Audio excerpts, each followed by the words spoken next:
சாந்தி. நான் ஆத்மா. காலையில் எழுந்ததுமே பாபாவிற்கு குட் மார்னிங் சொல்கின்றேன். பாபாவை மனதார அழைக்கின்றேன். பாபா, என்னிடம் வாங்க. என்னுடைய மனதின் சப்தத்தை கேட்டு பாபா மேலிருந்து கீழே வருகின்றார்.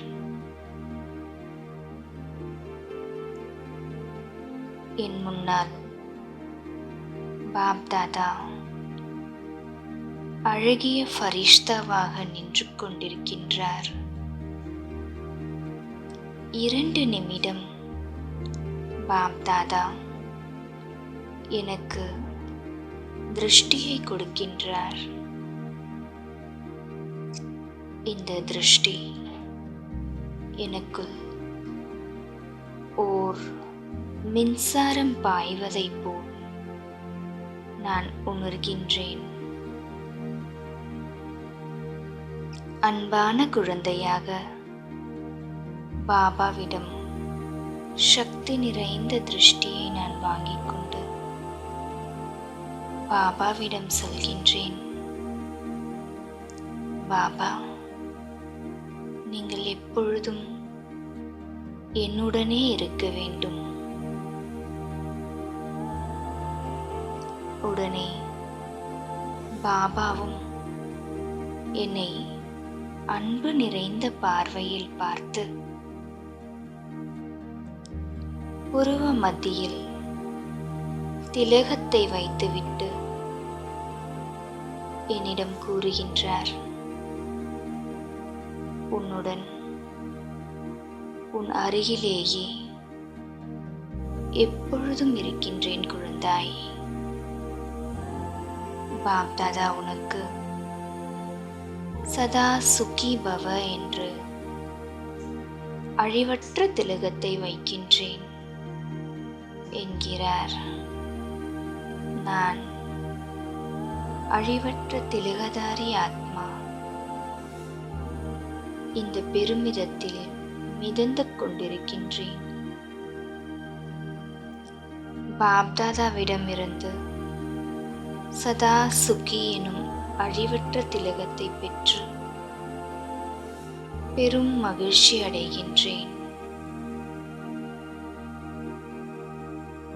ஓம் சாந்தி. ஓம் சாந்தி. 1/9/2024 அவ்யக்த பாப்தாதா. Revised date 25/11/2001. ஆசீர்வாதங்களை கொடுங்கள், ஆசீர்வாதங்களை பெறுங்கள். காரணத்தை நிவாரணம் ஆக்கி பிரச்சனைகளுக்கு தீர்வு காணுங்கள். இன்று அன்பு கடலான பாப்தாதா தம்முடைய அன்பு சொரூபமான குழந்தைகளின் அன்பு என்ற கயிற்றிலே பிணைக்கப்பட்டு சந்திப்பை கொண்டாட வந்துள்ளார். குழந்தைகள் அழைத்தார்கள் மற்றும் பிரபுவும் ஆஜராகிவிட்டார். அவ்யக்த சந்திப்பையோ கொண்டாடி கொண்டே இருக்கிறார்கள். பிறகும் கூட சாக்கார ரூபத்தில் அழைத்தார்கள் என்றால் பாப்தாதா குழந்தைகளின் பெரிய திருவிழாவில் வந்து சேர்ந்து விட்டார். பாப்தாதாவிற்கு குழந்தைகளின் அன்பை பார்த்து குஷி ஏற்படுகிறது மற்றும் மனதிற்குள் நாலாபுறமும் உள்ள குழந்தைகளுக்காக ஆஹா, சிரேஷ்டமான பாக்யவான் குழந்தைகளே ஆஹா என்ற பாடலை தந்தை பாடுகின்றார். இவ்வளவு பெரிய பாக்கியம் மற்றும் இவ்வளவு சாதாரணமான ரூபத்திலே சகஜமாக கிடைக்கிறது என்றால் இதை கனவில் கூட நினைத்து பார்த்ததில்லை. ஆனால் இன்று சாக்கார ரூபத்தில் பாக்கியத்தை பார்த்து கொண்டிருக்கிறீர்கள். பாப்தாதா பார்த்து கொண்டிருக்கின்றார். தொலைவில் அமர்ந்திருந்தாலும் குழந்தைகள் சந்திப்பின் திருவிழாவை கொண்டாடி கொண்டிருக்கிறார்கள். மெஜாரிட்டி மாதர்களுக்கு பொன்னான வாய்ப்பு கிடைத்துள்ளது. பாப்தாதாவுக்கும் விசேஷமாக சக்தி சேனையை பார்த்து குஷி ஏற்படுகிறது. 4 சுவர்களுக்குள் இருக்கும் மாதர்கள் பாபாவின் மூலம் விஸ்வ கல்யாணக்காரி அதாவது உலகுக்கே நன்மை செய்பவர்களாக ஆகி உலகத்தின் ராஜ்ய அதிகாரி ஆகிவிட்டார்கள். உலக ராஜ்யத்தின் வெண்ணெய் உருண்டை உங்கள் அனைவரின் கைகளில் உள்ளது அல்லவா? மதுபன் வந்து சேர்ந்துள்ள மாதர்கள் அனைவருக்கும் ஒரு விஷயத்தின் குஷி அதிகமாக இருக்கிறது. அது என்ன? அதாவது பாப்தாதா மாதர்களான நம்மை விசேஷமாக அழைத்துள்ளார் என்பதே. ஆக மாதர்கள் மீது விசேஷமான அன்பு உள்ளதில்லவா? பாப்தாதா நம்மை அழைத்துள்ளார் என்று நீங்கள் நஷாவுடன் சொல்கிறீர்கள். நாம் ஏன் வரமாட்டோம்? பாப்தாதாவும் அனைவருடைய ஆன்மீக உரையாடலை கேட்டுக்கொண்டே இருக்கின்றார். இந்த குஷியின் நஷாவை பார்த்து கொண்டே இருக்கின்றார். பாண்டவர்களும் கூட குறைந்தவர்கள் அல்ல. பாண்டவர்கள் இல்லாமல் உலகத்தின் காரியம் முடிவுக்கு வர முடியாது. ஆனால் இன்று விசேஷமாக மாதர்களை பாண்டவர்களும் கூட முன்னால் வைத்துள்ளார்கள். பாப்தாதா குழந்தைகள் அனைவருக்கும் மிகவும் சுலபமான புருஷார்த்தத்திற்கான விதிமுறையை சொல்லிக் கொண்டிருக்கிறார். மாதர்களுக்கு சுலபமாக இருக்க வேண்டுமல்லவா? எனவே பாப்தாதா மாதர்கள் மற்றும் குழந்தைகள் அனைவருக்குமே சொல்கின்றார், அனைத்திலும் விட சுலபமான புருஷார்த்தத்திற்கான சாதனம் என்னவென்றால், நடமாடும் போதும் சுற்றி வரும்போதும் தங்கள் சம்பந்தம் மற்றும் தொடர்பில் வரும்போதும் ஒவ்வொரு ஆத்மாவுக்கும் மனதால் நீங்கள் சுப பாவனையின் ஆசீர்வாதங்களை கொடுங்கள் மற்றும் மற்றவர்களிடம் இருந்தும் ஆசீர்வாதங்களை பெறுங்கள். உங்களுக்கு யார் எதை கொடுத்தாலும் சரி, சாபமே கொடுத்தாலும் சரி, நீங்கள் அந்த சாபத்தையும் கூட உங்கள் சுப பாவனையின் சக்தியினால் ஆசீர்வாதமாக மாற்றிவிடுங்கள். உங்கள் மூலமாக ஒவ்வொரு ஆத்மாவுக்கும் ஆசீர்வாதம் அனுபவமாகட்டும். அந்த சமயம் அனுபவம் செய்யுங்கள். யார் சாபம் கொடுத்து கொண்டிருக்கிறார்களோ அவர்கள் ஏதேனும் விகாரத்தின் வசமாக இருக்கிறார்கள். பிற வசப்பட்டுள்ள ஆத்மாவுக்காக அல்லது வேறு மாயையின் வசமான ஆத்மாவுக்காக ஒருபோதும் சாபம் என்பது வெளிப்படாது. அவருக்காக சதா சகயோகம் கொடுப்பதற்கான ஆசீர்வாதமே வெளிப்படும். ஒரு விஷயத்தை மட்டுமே நினைவில் வைத்துக் கொள்ளுங்கள். நாம் நிரந்தரமாக ஒரு காரியத்தை மட்டுமே செய்ய வேண்டும். சங்கல்பத்தின் மூலம், பேச்சின் மூலம், செயலின் மூலம், சம்பந்தம் மற்றும் தொடர்பின் மூலம் ஆசீர்வாதங்களை கொடுக்க வேண்டும் மற்றும் ஆசீர்வாதங்களை பெற வேண்டும். எந்த ஒரு ஆத்மாவுக்காகவும் எந்த ஒரு வீணான சங்கல்பம் வந்தாலும் இதை நினைவில் வைத்துக் கொள்ளுங்கள். எனது கடமை என்ன?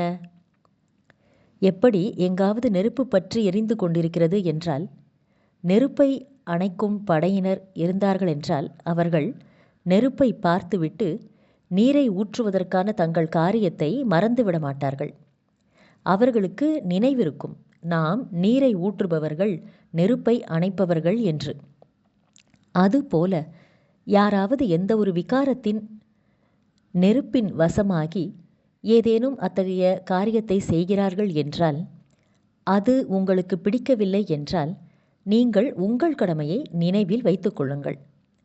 எனது கடமை என்னவென்றால், எந்த ஒரு நெருப்பையும் அணைப்பதற்கான ஆசீர்வாதம் கொடுப்பதற்கானது.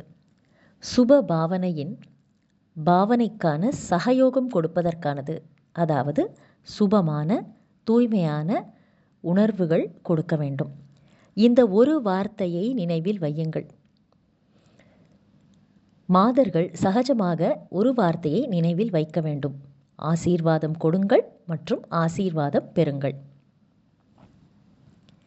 பாப்தாதாவிற்கு நாலாபுறமும் உள்ள குழந்தைகளிடம் இதுவரை ஒரு ஆசை இருந்துள்ளது. அது என்ன என்று சொல்லட்டுமா? குழந்தைகள் அனைவரும் தங்கள் சக்திக்கு ஏற்ப புருஷார்த்தமோ செய்து கொண்டிருக்கிறீர்கள். பாப்தாதா புருஷார்த்தத்தை பார்த்து புன்னகை செய்கின்றார். ஆனால் பாபாவின் ஒரு ஆசை என்னவென்றால், புருஷார்த்தத்தில் அதாவது முயற்சியிலே இப்போது தீவிர வேகத்தை நீங்கள் கொண்டு வர வேண்டும். முயற்சி உள்ளது, ஆனால் இப்போது அதில் தீவிர வேகம் இருக்க வேண்டும். இதற்கான விதிமுறை என்ன என்றால், காரணம் என்ற சொல் முடிந்துவிட வேண்டும் மற்றும் சதா நிவாரண சுரூபம் ஆகிவிட வேண்டும். காரணமோ சமயத்துக்கேற்றவாறு இருக்கத்தான் செய்கிறது மற்றும் இருந்து கொண்டே இருக்கும். ஆனால் நீங்கள் அனைவரும் நிவாரண சுரூபம் ஆகுங்கள். ஏனென்றால் குழந்தைகள் நீங்கள் அனைவரும் உலகிற்கு நிவாரணம் செய்து அனைவரையும், பெரும்பாலான ஆத்மாக்களை நிர்வாண தாமத்திற்கு அனுப்ப வேண்டும். அதாவது முக்தி லோகத்துக்கு அனுப்ப வேண்டும். இப்போது உலகத்தின் ஆத்மாக்கள் முக்தியை விரும்புகின்றார்கள். எனவே பாபாவின் மூலம் முக்திக்கான ஆஸ்தியை கிடைக்கச் செய்வதற்கு நிமித்தமானவர்கள் நீங்கள்தான். ஆக நிமித்த ஆத்மாக்கள் முதலில் தன்னை வெவ்வேறு பிரச்சனைகளின் காரணத்திற்கு நிவாரணம் செய்து விடுவித்துக் கொள்வீர்கள் என்றால் அப்போது உலகத்திற்கு முக்தியின் ஆஸ்தி கிடைக்கும். நீங்கள் தங்களை விடுவித்து கொண்டீர்கள் என்றால் அப்போது உலகத்திற்கே முக்தி என்ற ஆஸ்தி கிடைக்கும். ஆக நீங்கள் விடுபட்டு விட்டீர்களா? எந்த விதமான பிரச்சனையின் காரணமாகவும் முன்பு வந்ததில்லை. இதுதான் காரணம், இதுதான் காரணம், இதுதான் காரணம். காரணம் ஏதேனும் எதிர்கொள்கிறது, உருவாகிறது என்றால் அந்த காரணத்துக்கான நிவாரணத்தை ஒரு வினாடியிலே நீங்கள் யோசியுங்கள். இதை யோசித்து பாருங்கள். எப்போது உலகத்திற்கே நிவாரணம் தருபவனாக நான் இருக்கின்றேனோ அப்போது என்னுடைய சிறு சிறு பிரச்சனைகளுக்கு நான் சுயம் நிவாரணம் செய்ய முடியாதா? இப்போதோ ஆத்மாக்களின் வரிசை உங்கள் முன்னால் வரும். ஹே முக்தி தரும் வள்ளலே, முக்தி கொடுங்கள் என்று அழைப்பார்கள். ஏனென்றால் முக்தி தரும் வள்ளலின் நேரடி குழந்தைகள், அதிகாரி குழந்தைகள் நீங்கள் ஆவீர்கள். நீங்கள் மாஸ்டர் முக்தி தரும் வள்ளல் அல்லவா? ஆனால் கியூ வரிசைக்கு முன்னால் மாஸ்டர் முக்தி தரும் வள்ளல்களாகிய உங்கள் பக்கம் தடையாக ஒரு கதவு மூடப்பட்டுள்ளது. புருஷார்த்தத்தில் பலவீனமான புருஷார்த்தத்தின் ஒரு வார்த்தையின் கதவு உள்ளது. அது ஏன் என்ற கேள்வியாகும். கேள்விக்குறி.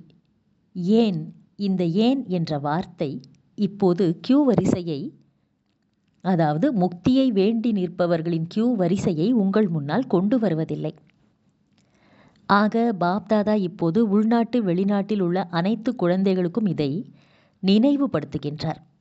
நீங்கள் பிரச்சனையின் கதவாகிய ஏன் என்ற வார்த்தையை இப்போது முடித்து விட்டீர்களா? இப்போது எந்த ஒரு சேவா கேந்திரத்திலும் பிரச்சனை என்பதன் பெயர் மற்றும் அடையாளமே இருக்கக்கூடாது. இப்போது எந்த ஒரு சேவா கேந்திரத்திலும் பிரச்சனையின் பெயர், அடையாளம் என்பதே இருக்கக்கூடாது. அதுபோல இருக்க முடியுமா? ஒவ்வொருவரும் புரிந்து கொள்ள வேண்டும், நான் இதை செய்தே ஆக வேண்டும்.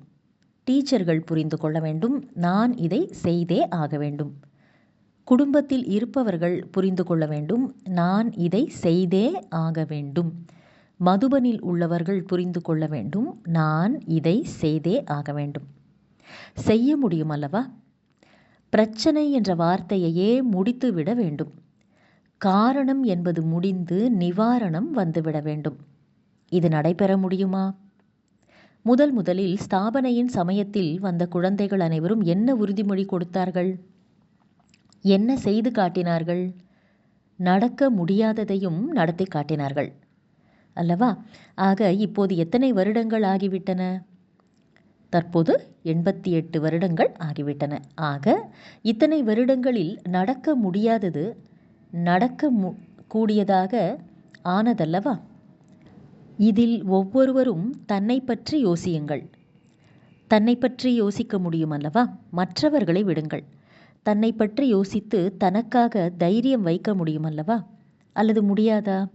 காரணத்தை முடித்து நிவாரண சுரூபம் ஆகிய தீர வேண்டும் என்று மனப்பூர்வமாக நீங்கள் திட சங்கல்பம் வைத்தீர்கள் என்றால் எது நடந்தாலும் சரி, சகித்து கொள்ள வேண்டி இருக்கும். மாயையை எதிர்கொள்ள வேண்டி இருக்கும். ஒருவர் மற்றவரின் சம்பந்தம் தொடர்பில் சகித்து கொள்ளவும் நேரிடும். நான் பிரச்சனையை உருவாக்கக்கூடாது. இது முடியுமா? திட சங்கல்பம் இருக்கும் என்றால் அவர்கள் பின்னால் இருந்து தொடங்கி, அதாவது பின் வரிசையிலிருந்து தொடங்கி முன்னால் இருப்பவர்கள் வரை கையை உயர்த்துங்கள். ஒருவர் மற்றவரை பார்த்து கை தூக்குவதிலே உங்களுக்கு ஊக்கம் வருகிறதல்லவா? அதே போல எப்போதெல்லாம் ஏதாவது பிரச்சனை வருகிறதோ தங்கள் முன்னால் பாப்தாதாவை பார்க்க வேண்டும். மனதார பாபா என்று சொல்ல வேண்டும். அப்போது பாபா ஆஜராகி விடுவார். பிரச்சனை முடிந்து போய்விடும். பிரச்சனை உங்கள் முன்னால் இருந்து விலகி போய்விடும். பாப்தாதா உங்கள் முன்னால் ஆஜராகி விடுவார். மாஸ்டர் சர்வசக்திமான் என்ற தனது இந்த டைட்டிலை ஒவ்வொரு நேரமும் நினைவில் வையுங்கள். மாஸ்டர் சர்வசக்திமான் என்ற டைட்டில் மற்றும் தங்கள் காரியத்தை நினைவில் வைத்துக் கொள்ளுங்கள். உங்களுடைய டைட்டில், உங்கள் பெயரே மாஸ்டர் சர்வசக்திமான் மற்றும் உங்களது காரியம் விஸ்வ கல்யாணகாரி, உலகத்துக்கு நன்மை செய்பவர்.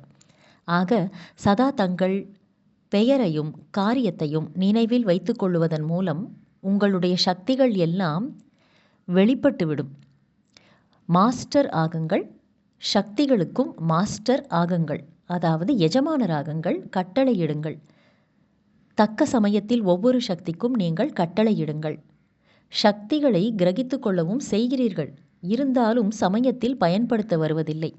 நேரம் முடிந்த பிறகு நினைவுக்கு வருகிறது, இப்படி செய்திருந்தால் நன்றாக இருந்திருக்குமே என்று. அதனால் இப்போது பயிற்சி செய்யுங்கள். என்னென்ன சக்திகள் நிரம்பி உள்ளதோ அவற்றை சரியான சமயத்தில் பயன்படுத்துங்கள். எப்படி உங்களுடைய இந்த புலன்களை கட்டளைப்படி நடத்துகிறீர்கள் அல்லவா, கை கால்களை நடத்துகிறீர்கள் அல்லவா, அதுபோல ஒவ்வொரு சக்தியையும் நீங்கள் கட்டளைப்படி நடத்துங்கள். காரியத்தில் ஈடுபடுத்துங்கள். நிரப்பி வைத்துக் கொள்கிறீர்கள், ஆனால் காரியத்தில் குறைவாக ஈடுபடுத்துகிறீர்கள். சமயத்துக்கேற்ப காரியத்தில் ஈடுபடுத்துவதன் மூலம் சக்தியானது தனது காரியத்தை அவசியம் செய்யும். மேலும் குஷியாக இருங்கள். சில நேரம் குழந்தைகள் சிலரின் முகம் மிகவும் யோசனையோடு, சிந்தனையில் கொஞ்சம் அதிகம் தீவிரம் காணப்படுகிறது. நீங்கள் குஷியாக இருங்கள், நடனமாடுங்கள். உங்கள் பிராமண வாழ்க்கையே குஷியில் நடனமாடுவதற்கும் தன்னுடைய பாக்கியம் மற்றும் பகவானின் பாடலை பாடுவதற்கும் ஆனது. பாப்தாதா ஒரு திறப்பு விழா செய்ய விரும்புகின்றார். அது என்னவென்றால், அனைத்து உலகத்தின் ஸ்டேஜ் மீது பாபாவுக்கு சமமாக சாட்சாத் ஃபரிஷ்தாக்கள் முன்னால் வந்துவிட வேண்டும். திரை விலகிவிட வேண்டும். அத்தகைய திறப்பு விழா உங்கள் அனைவருக்கும் கூட பிடித்திருக்கிறது அல்லவா? ஆன்மீக உரையாடலிலும் அனைவரும் சொல்லிக்கொண்டே இருக்கிறார்கள், பாபாவும் கேட்டுக்கொண்டே இருக்கிறார், பாபாவை பிரத்யட்சம் செய்ய வேண்டும் என்று. பாபாவின் ஆசை முதலில் குழந்தைகள் பிரத்யட்சம் ஆக வேண்டும் என்று. பாபா குழந்தைகளோடு சேர்ந்து தானும் பிரத்யட்சம் ஆவார், தனியாக அல்ல. ஆக பாப்தாதா அந்த திறப்பு விழாவை பார்க்க விரும்புகின்றார். இப்போது ஒரு வினாடி பாப்தாதா தருகின்றார். அனைவரும் விழிப்புணர்வோடு அமருங்கள். பாப்தாதாவிடம் அனைவருக்கும் 100% அன்பு உள்ளதல்லவா? அன்போ சதவிகிதத்தில் இல்லையல்லவா? 100% உள்ளதா? அப்படி 100% அன்புக்கான பிரதிபலன் தருவதற்கு நீங்கள் தயாராக இருக்கிறீர்களா? இப்போது அனைவரும் அன்புக்கு பிரதிபலனாக ஒரு வினாடி பாபாவுக்கு முன்னால் உள்நோக்கு முகம் உள்ளவராகி தனக்குத்தானே மனதார சங்கல்பம் செய்ய முடியும். இப்போது நான் எனக்காகவோ மற்றவர்களுக்காகவோ பிரச்சனையாக ஆக மாட்டேன். இந்த திட சங்கல்பத்தை தந்தையின் அன்புக்கு பிரதிபலனாக செய்ய முடியுமா? எது நடந்தாலும் சரி, ஏதேனும் நடந்தே விட்டாலும் கூட ஒரு வினாடியில் தன்னை மாற்றிக்கொள்ளுவேன் என்று யார் புரிந்து கொள்கிறார்களோ அவர்கள் திட சங்கல்பம் செய்யுங்கள். திட சங்கல்பம் செய்ய முடிந்தவர்களுக்கு பாப்தாதா உதவி செய்வார். ஆனால் உதவியை பெறுவதற்கான வழிமுறை என்னவென்றால் திட சங்கல்பத்தின் நினைவு ஆகும். தந்தையின் முன்னிலையில் நீங்கள் சங்கல்பம் செய்திருக்கிறீர்கள். இந்த நினைவின் விதி உங்களுக்கு உதவியை கொடுக்கும். ஆக செய்ய முடியுமா? தலையசையுங்கள். பாருங்கள், சங்கல்பத்தினால் நடக்க முடியாதது என்ன இருக்கிறது? அதனால் பயப்படாதீர்கள். பாப்தாதாவின் அதிகப்படியான உதவி உங்களுக்கு கிடைக்கும். நல்லது. அத்தகைய அனைத்து தீவிர புருஷார்த்திகளான சிரேஷ்டமான ஆத்மாக்களுக்கு சதா தந்தையின் அன்புக்கு பிரதிபலன் செய்யக்கூடிய தைரியசாலியான குழந்தைகளுக்கு, சதா தன்னுடைய விசேஷ தன்மைகளின் மூலம் மற்றவர்களையும் கூட விசேஷமான ஆத்மாவாக ஆக்கக்கூடிய புண்ணிய ஆத்மாக்களான குழந்தைகளுக்கு, சதா பிரச்சனைகளுக்கான தீர்வு சுரூபமாகி விசேஷமாக முன்னேறி பறந்து செல்லக்கூடிய குழந்தைகளுக்கு பாப்தாதாவின் அன்பான நினைவுகள் மற்றும் நமஸ்தே. வரதானம்: பழைய சமஸ்காரம் மற்றும் உலகின் உறவுகளின் கவர்ச்சியிலிருந்து விடுபட்டு இருக்கக்கூடிய டபுள் லைட் ஃபரிஷ்தா ஆகுக. பழைய சமஸ்காரம் மற்றும் பழைய உலகத்தின் உறவுகளின் கவர்ச்சியிலிருந்து விடுபட்டு இருக்கக்கூடிய டபுள் லைட் ஃபரிஷ்தா ஆகுக. ஃபரிஷ்தா என்றால் பழைய உலகத்தின் கவர்ச்சிகளிலிருந்து விடுபட்டவர் ஆவார். அதனால் சம்பந்தங்கள், அதாவது உறவுகள் என்ற ரூபத்திலும் எந்த ஒரு கவர்ச்சியும் இருக்கக்கூடாது.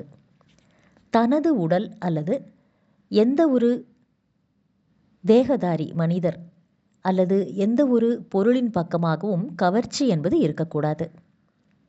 அதேபோல பழைய சமஸ்காரங்களின் கவர்ச்சியிலிருந்தும் விடுபட்ட நிலை இருக்க வேண்டும். சங்கல்பம், உள்ளுணர்வு மற்றும் வார்த்தையின் ரூபத்திலே எந்த ஒரு சமஸ்காரத்தின் கவர்ச்சியும் இருக்கக்கூடாது.